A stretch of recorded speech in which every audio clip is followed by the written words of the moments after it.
Good afternoon, everyone. Today we have Dr. Sarnambar Roy, PhD Finance, and one of our own Tapni alums. Sir has around 20 years experience in credit ratings, analysis, and risk management with MNC banks and credit rating agencies. Currently, Sir is at Infomerics as officiating chief rating officer. He oversees the entire analytical function. Sir is an avid sport enthusiast. He unwinds a game of football in his spare time or reads book on economics, finance, and history. Sir, over to you. Thank you, Kaushik. Good to be back to interact with students from TAPMI, my own institute, where I spent some good time, good learning that had been imbibed to us 21 years back, I think 20 years back. So that way it is good to be back. Though it is, it would have been great if we could have come to campus. It gives a feel. But then in these times, it is not that possible. So it's okay. So let me start. Kaushik, you'll be able to roll the presentation? Yes, sir. I'll start presenting. Yeah, because sharing screen is sometimes.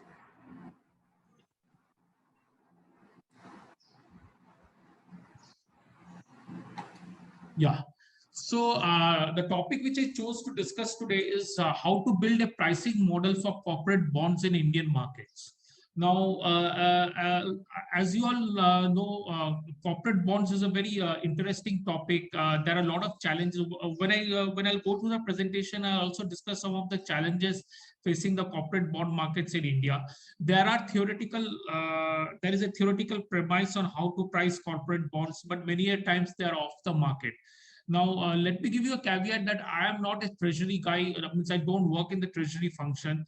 I am an out and out credit guy, but I have gained some insight for 1 or 2 years when I was actually trading in bonds. Out of 21 years of my work experience, 2 years I've traded in bonds. So from that experience, I'm going to give this presentation. So yes, the next slide.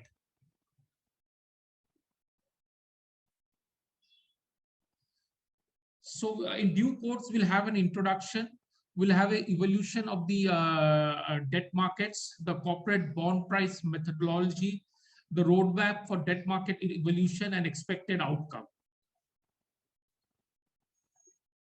Next slide. Yeah. So as we all know, the debt markets is very important for sustainable financial sector development. India is very biased towards the loan markets.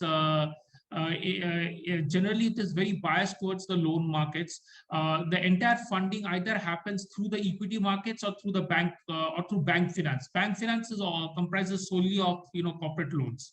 But when you compare with developed economies such as the US or the EU or even Japan or Southeast Asia, you'll be saying a lot of funding is happening through the debt markets, through the corporate bond route.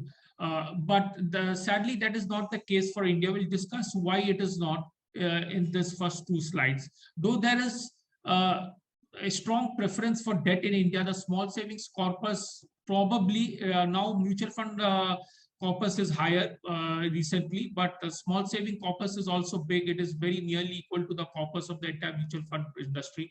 There is a structure. Now, what are the challenges?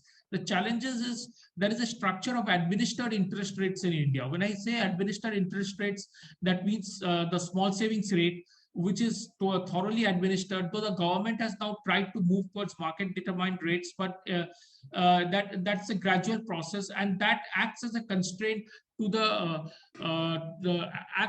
constraint to find interest rates through a market transmissible process. The secondary trading in debt markets comprise mainly of government securities. Around 80% of daily volumes is through government securities. The debt markets, if you see that corporate bond markets are very biased towards, my higher rated bonds, that is the AAA and the AA bonds. There is absolutely no market for A rated and bonds. You forget about, what in the US you call as a junk bond market. We don't have a junk bond market. So it is mainly government securities. The debt markets is inhibited by lack of retail player and smaller lot sizes. Now, when I mean lot sizes, equity, you can go and invest today even 1,000 rupees or 5,000 rupees into the market and buy some stocks. You know, you might get 1 share, 2 share, 10 shares you might get. But in debt markets, the lot size starts from 1 lakh. Unless you have those specific government of India, you know, backed entities coming into the retail debt market. But when it comes to corporate bonds, such as an HDFC bond or a Reliance bond, the lot size will start from 1 lakh rupees. Then institutional players exhibit a lower risk appetite. Banks, financial institutions, your insurance companies, they don't want to go below the risk, the risk curve. Then there is an absence of incentives for investors of debt securities vis-a-vis deposits. Such as deposits, you get a there is a savings on taxes on interest. Means if you have a Form 60 or Form 16S, or if I forget the ruling now, you can file, you can get some tax breaks, but that is not there in debt securities unless again you have those specific Government of India backed tax saving bonds. So these are some of the challenges. Next slide. Someone has to be on mute, I think.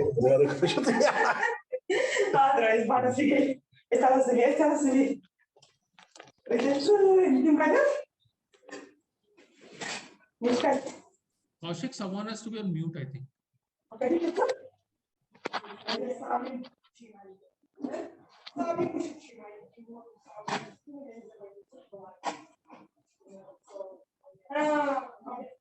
Okay.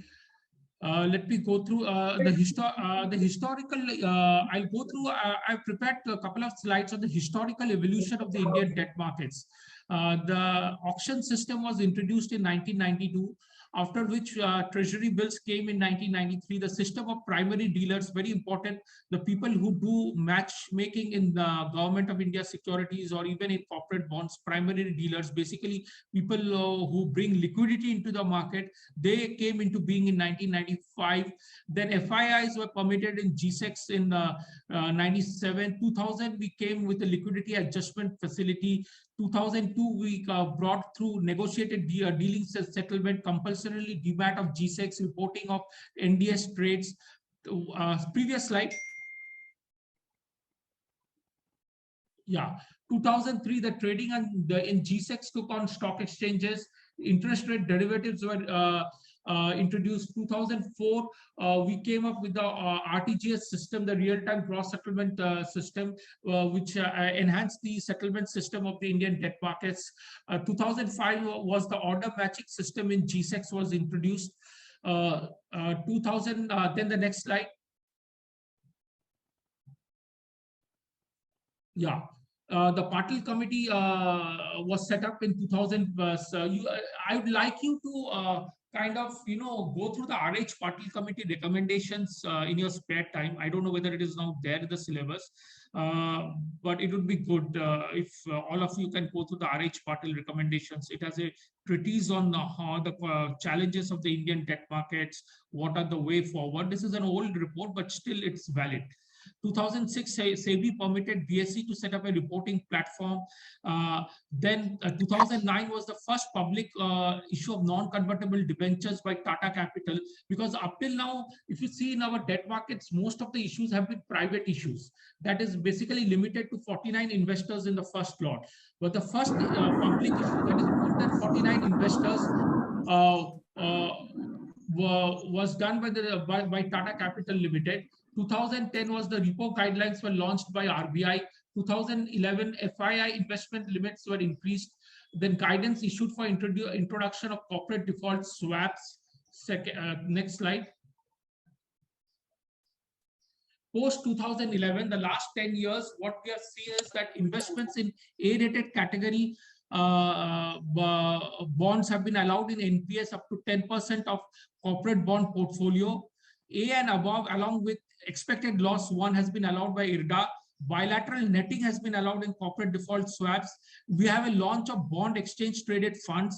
The FPI limit in corporate bonds has been increased from 9% to 15%. The resolution regime, that is your, IBC and the setting up of the recovery companies like RCL and all that has been strengthened. The Credit Guarantee Enhancement Corporation was announced. Yes, thank you. Next slide. So if I see what is the corporate bond market today, the players in the corporate bond market, bulk of them are mutual funds, followed by private banks and primary dealers. And the rating, as I said, that if you go by rating, the entire rating bucket, I have used int symbol just to kind of differentiate between Indian ratings and ratings given by agencies abroad. These are all in local ratings. So if you see the bulk of it, 72% is my is in AAA and AA rated bonds, and quasi-sovereign securities is 23%. Unrated, even in it is very it's very surprising. You see AA minus is also 1% or around 1%. So there is practically no trading that happens in A rated bonds and below. So these are the very severe challenges that are in front of the Indian corporate bond markets. Next slide. So what are the issues? The issues are generally not bonds. They are NCD. We say them they are NCDs, but then there is a lack of liquidity. There is a prevalence of euro issues. Assets, the securitization of assets is still under an uncertain legal framework. Contract enforcement, there is an uncertainty in protection of investor rights, and there is a lack of genuine market makers other than primary dealers. Next slide. So now I come to the bond pricing textbook methodology.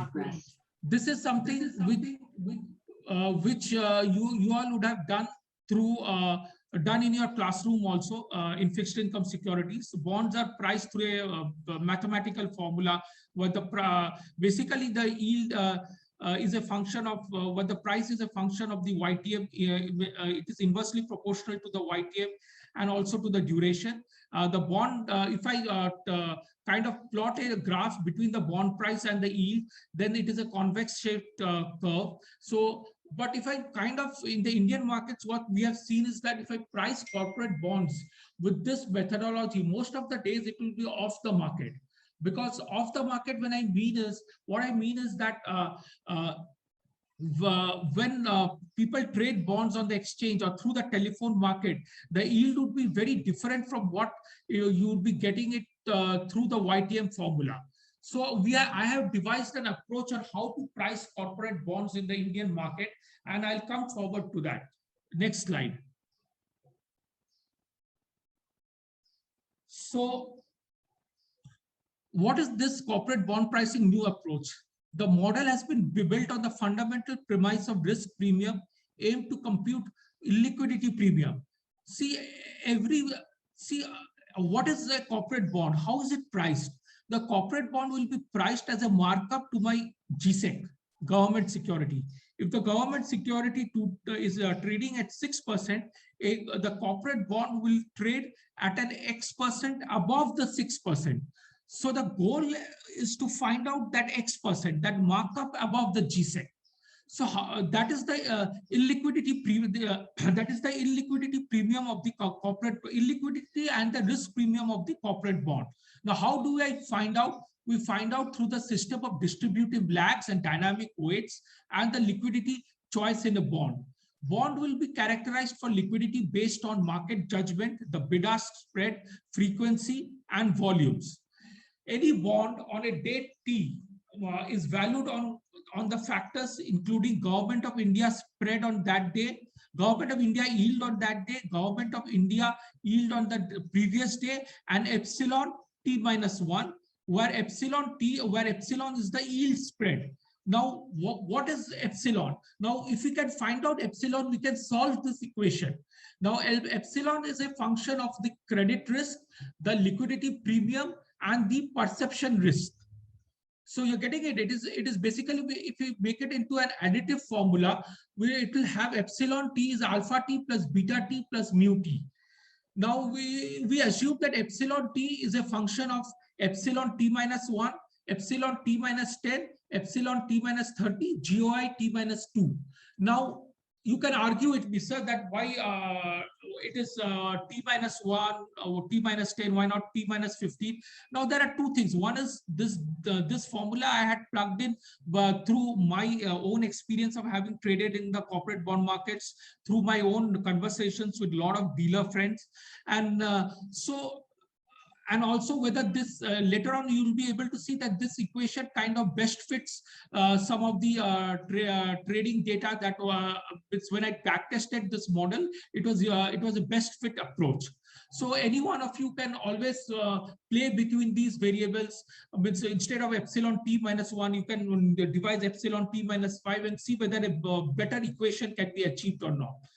So this entire equation can be statistically restated with some weights. So these weights can be obtained using multiple regression and tested for statistical significance. Next slide.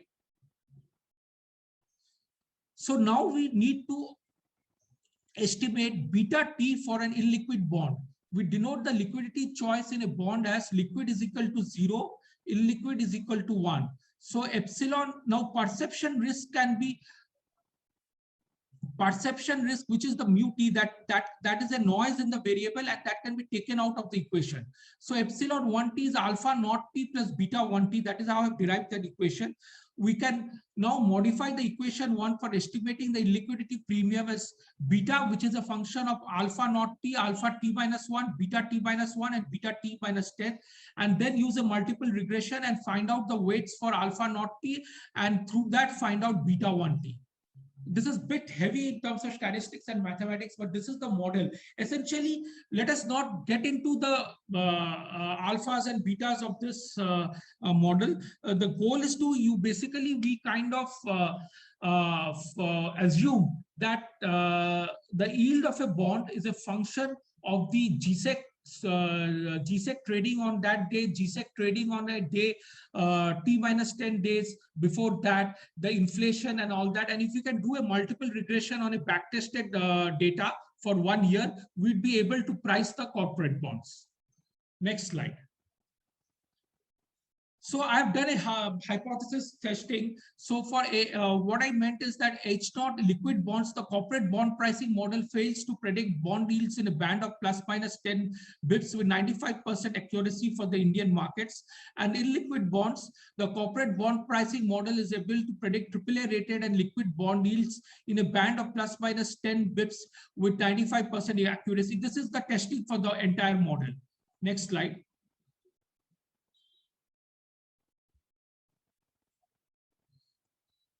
So these are I have tested for both Indian markets as well as for the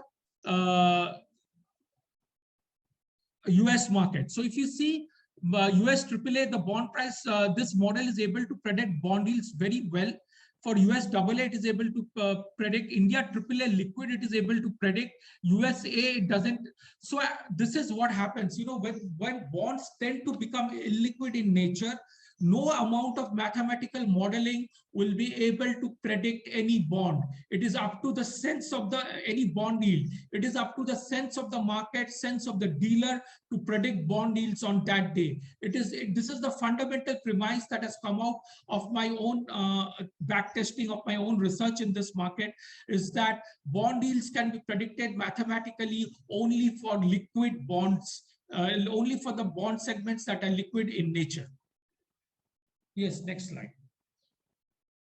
So if you see the predictability quotient, this is a very important curve. You can see how when I backtested the data, how the predictability kind of comes down for India AAA in liquid. So US AAA, it is around 100%, it is accurate. India AAA, it is more than 90%. India AA, it comes down to 40%. So that is what I was saying, that all these mathematical models are good only for predicting liquid bond prices, liquid bond yields. But when it comes to illiquid bond yields, we'll have to rely on our own market judgment, on the sense of the market. Yes, next slide. So I have jotted down some roadmap for debt market evolution in India. One is doing away with debenture redemption reserves, rating agency reforms. Rating agency reforms are very. I am myself a rater, and rating agency reforms are very much needed because of various issues which you are well aware of. The compulsory, and this is a worldwide phenomena when it comes to rating agency reforms, compulsory listing of bonds on stock exchanges, rationalization of stamp duty rates. You know, stamp duties vary from state to state. They have to be rationalized. Government can consider that for a 5-year period, capital gains and interest received from bonds to be made tax-free. 10% of fresh term loans disbursed by commercial banks to be issued as bonds. This will create a huge market, and commercial banks will step in as market makers when it comes to the bonds. The RBI can allow banks to issue long-term bonds to the extent of their term loan portfolio. The reducing the lot size of debt issues to around rupees 50,000 per bond. Policymakers should provide fillip to the formation of a primary dealer network for the corporate bond markets. Today, the primary dealer network is very robust for the GSEC market, but it is lacking when it comes for the corporate bond market. Investment guidelines for provident funds to be ratings based rather than issuer based. I think this one of the steps has been taken very recently then setting up a single unified bond reporting and disseminating system through the National Stock Exchange. To widen the investor base, 10% of all bond issues should be earmarked through retail investors, including PF trusts, through process of non-competitive bidding. The present 25% limit for hold to market category should be reduced to 10% and then phased away gradually. One should broad base the corporate default swap and the corporate bond repo markets. This is very important to bring in liquidity into the market. Ensure order. There's a repetition here. I'm sorry about that. Ensure orderly and effectively development of infrastructure securitization. Steps can be taken by directing corporates to source 10% of their working capital requirements from the bond markets. This will bring in supply. This will not supply, this will actually bring in demand for bonds. Authorities should encourage municipal corporations to issue long-term bonds with credit enhancement features and publication of bond price indices. Next. So what is the outcome? The outcome of my presentation, outcome of the research that I've done is that this framework will be able to bring out the various functional relationships in the evolutionary process of the Indian bond markets. It aids market participants, students, and international investors to understand the Indian bond markets.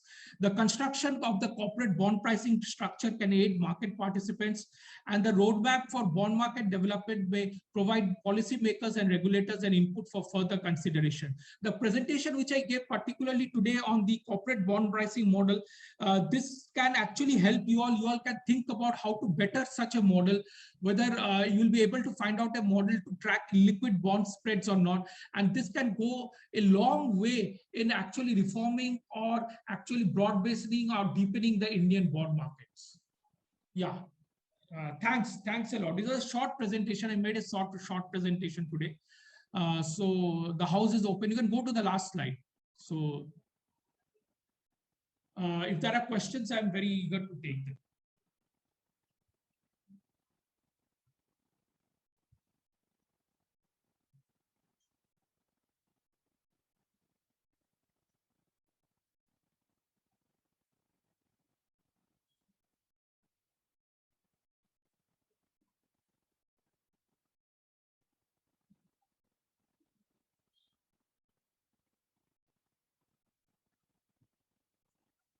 Yeah, Kaushik, any questions? Yes, sir. Just a second. Guys, you can go ahead and ask questions. You can post your questions in chat. Yeah, sure.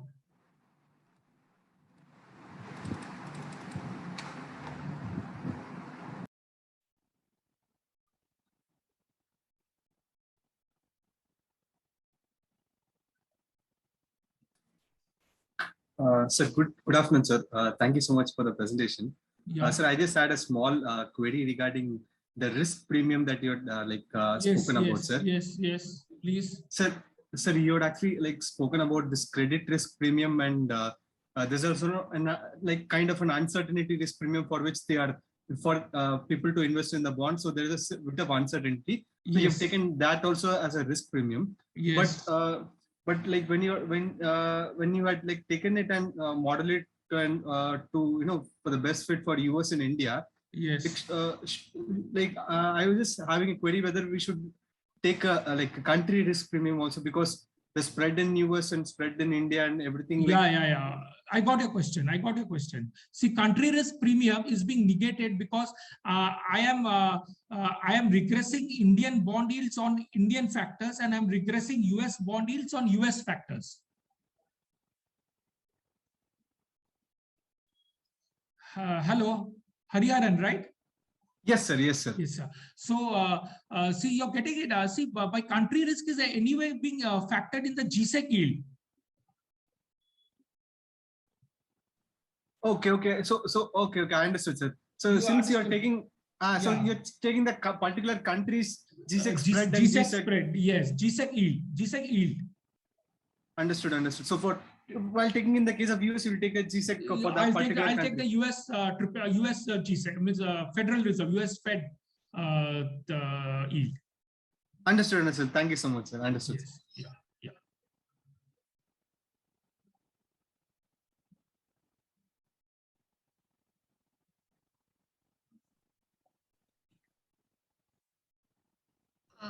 Good afternoon, sir. Yeah, Pratyush. First of all, thank you for the insightful session. We found it really valuable.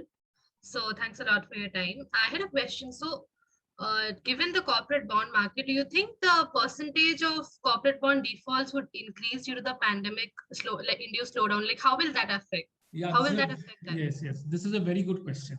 Actually, it is what I am doing now as a rater.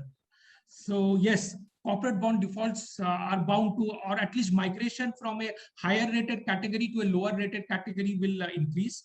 And but that is bound to happen due to the pandemic. The entire what I would say, the credit curve is going down. It is shifting downwards. So because of which you'll see a lot of migration happening. A lot of migration has already happened. Going forward, from now onwards, we are seeing a bit of an uptick in the credit curve. So when the migration happens downwards, obviously people shift away from corporate bonds. There is a temporary blip in the market. But when again the credit curve goes upwards, the credit cycle reverses, people again, the institutional investors again flock towards corporate bonds. But this will be there. In any market, such sort of volatility will always be there. Sir, as in history, has any such thing happened? Like, for example, obviously it is not of this degree as the pandemic. Yes. But what in the past, what factors have affected the corporate bond? The past, we could see some shifting away during the financial crisis of 2008. Correct. There was a liquidity crisis in the markets at that time. Right, sir. But not to this degree. Correct. Thank you. Thanks a lot for your time. Sir, I would like to ask you something. Yeah. And so as far as I've seen, it's only the big corporates who are mostly present in the debt markets. The small and medium enterprises are not really there. Yes. It's not accessible for them. So how do you see that panning out? Do you think that they would also become like the big player in the future, and they would also get to? Yeah. See, Rohit, this is something, corporate bond markets, this entire reforms, this is a 20 or a 30-year-old story. When I was in B school, as you are now, from that time we have been thinking of this question as how to get this SME players into the corporate bond markets. But unfortunately, it has not happened. Steps are being taken. The government of India is very keen to develop the corporate bond market. So is the regulator. So maybe in future they might. We might see a vibrant market, junk bond market, double B rated market, A rated markets. But unfortunately, it has not happened in the past 20 years also.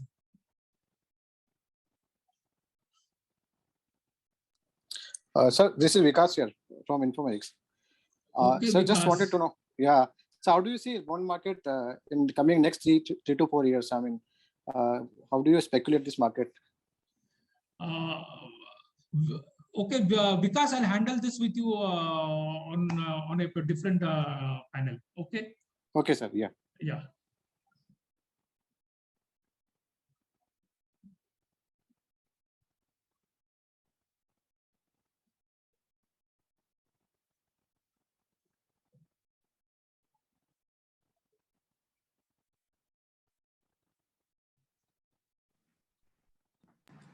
Sir, I just had a small thought, sir. Yeah, sure. Sir, like you said, like the ticket size is currently somewhere around 1 lakh. Yes, and maybe then you're also, maybe bigger. So like you are like one of the advices you have put forward is like to shortening it to probably like around 50,000. Yes. But in one of the slides, we could see that in the trading itself, like mutual fund was around 46%. Yes. So like something could be done for the bond, like similar thing, so that to drive the ticket sales down to like maybe like $1,000, wherein like people can yes, yes, if it is done, these are some of the baby steps that we are kind of proposing, from 1 lakh lot size, 1 lakh or 10 lakh lot size to come, at least the government can take some steps to bring it to 50,000. And later on, it should actually come to 5,000 or 1,000. It should be as easy as investing in a mutual fund. Understood, sir. Understood. Yes. Thank you, sir.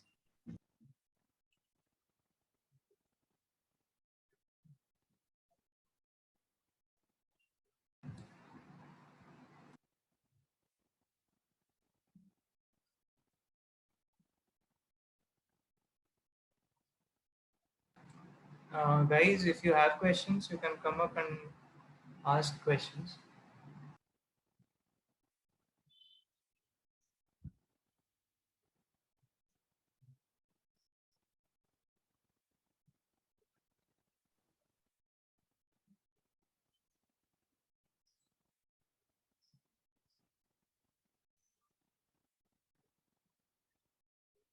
Yeah, I have a question here is that what impact does data and technology play in the rating industry? Yes, okay, I'll take that question. It is not related to this presentation, but definitely I'll take that as a rater.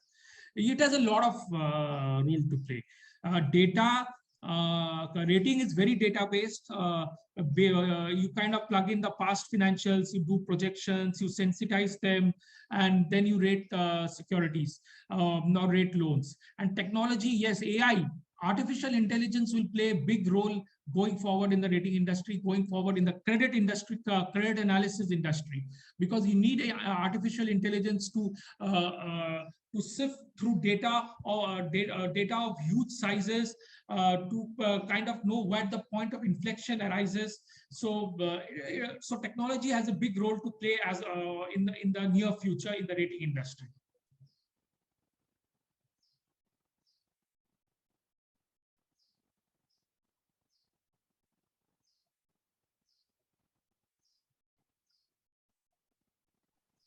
So I had a question for you. Yeah. I was actually thinking about this since quite some time now. You've been seeing a lot of companies raise money through the IPO route, right? Yes. So do you feel going forward that is going to be the primary way to raise money instead of debt? Rishabh, if you see, by cost of equity is always higher than cost of debt, right? Equity is always costlier than debt, right? Right. Right. So it is advisable. So corporates will have to strike a balance between debt and equity. Okay, so the IPO route will also exist and the debt market route will also exist. But unfortunately, in India, we don't have the debt market. The debt market route is not that popular for AA and below rated bonds. It is the loan market route that is more popular. So, but people will have to shift through government and both on the demand side and the supply side. People will have to kind of come forward, come together, and to shift from the loan markets to the debt markets in the near future. The IPO route will also exist for the equity markets. It is not going to die. Right. But that's why do you feel that, like, since at least in the last 2 years, we have seen multiple IPOs, right? Yes. Even yes. Paytm is coming up with an IPO Yes, now. yes. Zomato already launched one. Yes. So why do you feel they chose this particular time to raise money via the IPO route? Yeah, that is because of liquidity. There is a wall of liquidity that has been built up in the financial system. Okay, yeah, I understand that. Sir, may I ask you a question? Yeah, Shubhajit. Yes, sir. So when we are talking about having lot size very lower, around 10,000 or 5,000, so then the market participants will be different who have currently investing in 1 lakh or 10 lakh lot size bonds. So with Yes. that, the market dynamics will be totally different. Can we model that future how this behavior would be impacting on our, even from liquidity to the pricing to every bit of it, because it is not the same information that we have already have. It will be totally Yes. different, right? Yes, Shubhajit, it will be different. It will be actually be different at that time. Because with lot of more participants coming in, modeling and finding out bond deals will become more difficult. What we are doing now, that will practically change. That time, behavioral economics will also come into play. Because when you have more retail players, the entire behavior of the market also changes. Yes, sir. Also, in the similar situation, that bonds are not as volatile as our stocks, and Yes. also retail investors want kind of we are coming from the mindset that stock market, that retail trading is very profitable. That's why that gives us kind of liquidity also. Like I am going to buy quickly and sell quickly. So Yes. these all coming into picture. So if we are trying to predict that what could be the future, and in that scenario, can we model that from bond market, from the taking the data from stock market?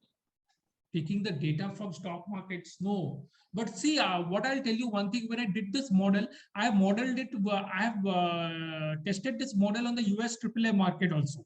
Okay. Now the US AAA has a lot of retail participation. And it worked very well. Around 100, around 90, more than 90% predictability quotient. The predictability quotient was more than 90% for US AAA. So we obviously we can model them also. All right, all right. Sir, I had one question. Yes, sir.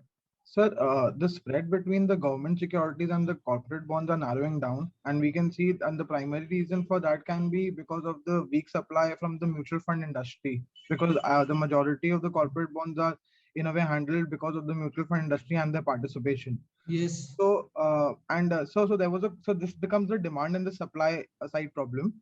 But there was one thing about the auctions which was mentioned in certain article where the market players actually wanted RBI to have a better interest rate, more than 6% or more than 6.5% for the auction rounds that were taking place. So can you please elaborate on the way that that auction, the auction process actually happens for government securities. Okay, government securities are auctioned. Okay, it is Government of India securities.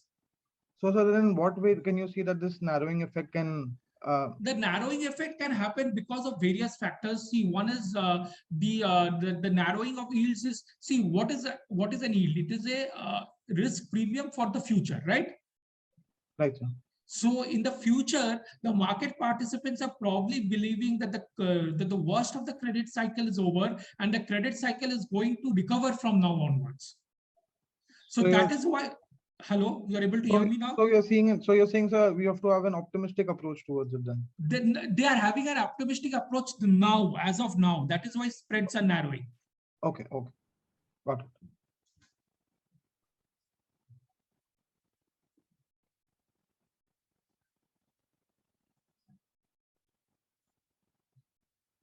Yeah, Hariharan, it is right. Companies should hybrid securities, if you mean by debt plus with some kind of an optionality. I don't know whether India is still ready for that, but obviously corporates have to do a mix and match of debt and equity. Means that is the ideal kind of funding, funding mix.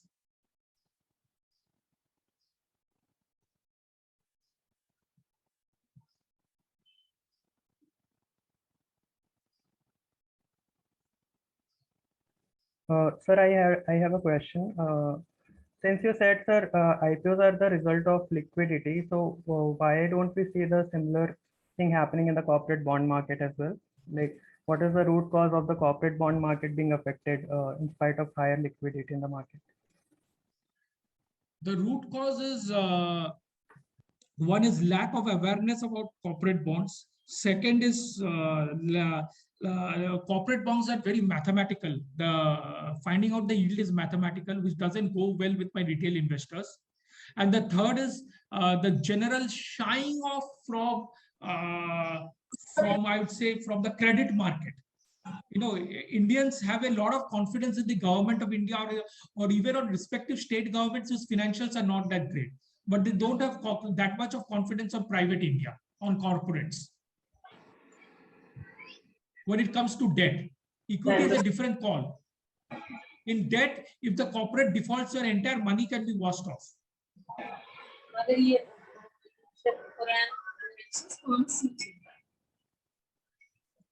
Okay, sir. Thank you. I have another follow-up question along with this yield. So the like yield is simply calculated by the annual coupon payment by bond price, like current yield we can consider. But that is current yield, yes. So when that bond is actually traded in a retail level, so that will be very volatile, and even like in recent cases for the stock market, like companies are not performing well, but the stock price is shooting up. So in case of junk bonds, if that becomes the case, and for bonds, it really have to make the payments. Company should not default. It is not like some kind of value.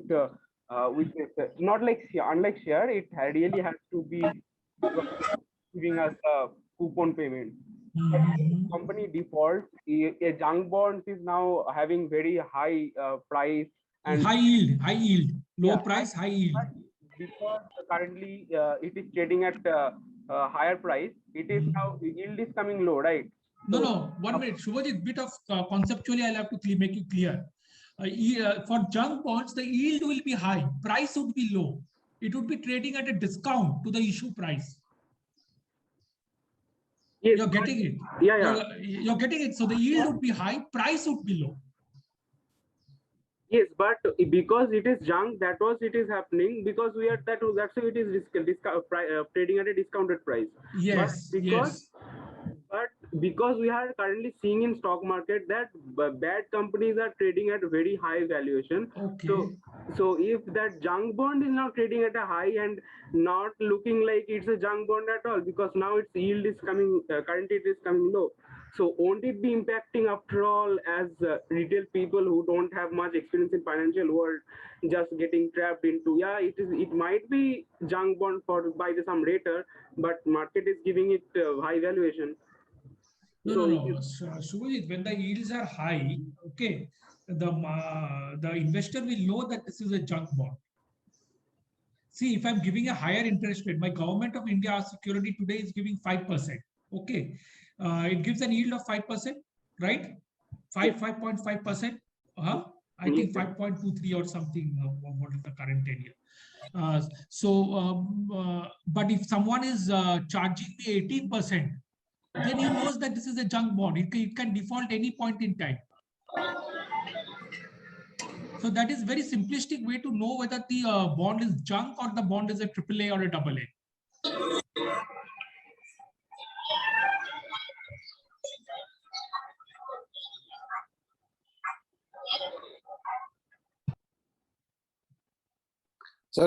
Sir, what we understood from you is that if it is junk bond, then rate of interest would be higher, right? Yes, Vikas. Got it. Thank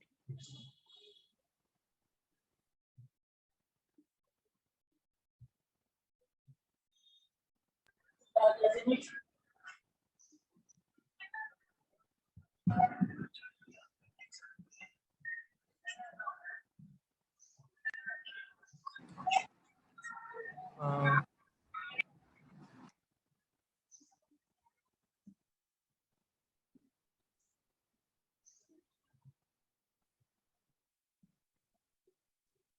Sir, should we wait for more questions? It's up to you. I am fine. You want to wait? All the questions in the chat box have been taken care of, right? Sir, can I ask one question, sir? Is it okay? Yeah, sure. I have the time. Please. Sir, is this related to like credit rating also, sir? Yeah, please. Yes, please. Sir, like since you'd be aware, like credit rating for like retail products is a bit more like for credit rating for like retail products, housing loan, Oh, like most of the retail. yes, it exists. Yes, but it is they are done by different sort of organizations. No, sir, I'm asking that like credit trading for retail products is like quite simpler than for corporate and industrial products. Yes. Factoring that in, like how difficult would it be for finding the right price of a bond in the commercial space, given that like credit rating for individual companies itself differ. So how can we like find the interesting price of a bond of companies? Like how difficult would it be? I'll tell you. It is not that difficult. See, first of all, any bond will be rated by at least 2 rating agencies. Okay. At least by 2 rating agencies. So you have to take the lowest of these 2 or 3 ratings. And then you'll have to find out how at that rating level, the spread above the GSEC was traded in the last 1 month or the last 7-8 days. And then have a sense of where the market will evolve. If you don't have a corporate bond pricing model, this is how you will have to go for, this is the way forward in pricing corporate bonds. Hope I am able to address your query. Sure, sir. Thank you so much, sir. Yes, sir, I got it.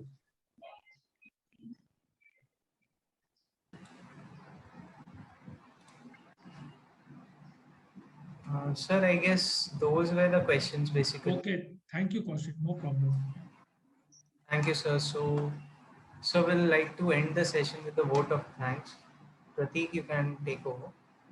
Good afternoon, everyone. I'd like to take this opportunity to thank Dr. Sarbanam Roy from Informatics Rating on behalf of TAPME and all the students present here for sharing his valuable insights. It was indeed a pleasure interacting with you, sir, and learning about the different phases of corporate bond pricing for Indian stock market. You first spoke about the importance of debt market for sustainable financial sector, small saving corpus, debt market being inhabited by lack of retail player, followed by Indian debt market evaluation. You then spoke about Indian debt market post 2011, followed by corporate bond market rating and security proposition. Challenges faced by securities with ratings lesser than AA in terms of trading, bond pricing textbook methodology, and new approaches were discussed based on risk premium aimed to compute liquidity premium. We also learned about predictability quotient based on hypothesis testing for liquid bond deals. Roadmap for debt market evaluation was discussed, which including setting up of UBRDS through NSE, board basing of CDS and corporate bond repo market, among others. Sir, we thank you for patiently answering all our questions. We hope to interact with you again in the future. Thank you for taking out your time and joining us today. A special mention to Professor Kledwin and corporate engagement team for making this possible. Hope you have a lovely day, sir. Thank you so much. Thank you all. Thank you all. It is always wonderful to interact with TAPME students, and hope to interact with you more in the market. When you all graduate out of college, hope to interact with you in the market. Thank you so much.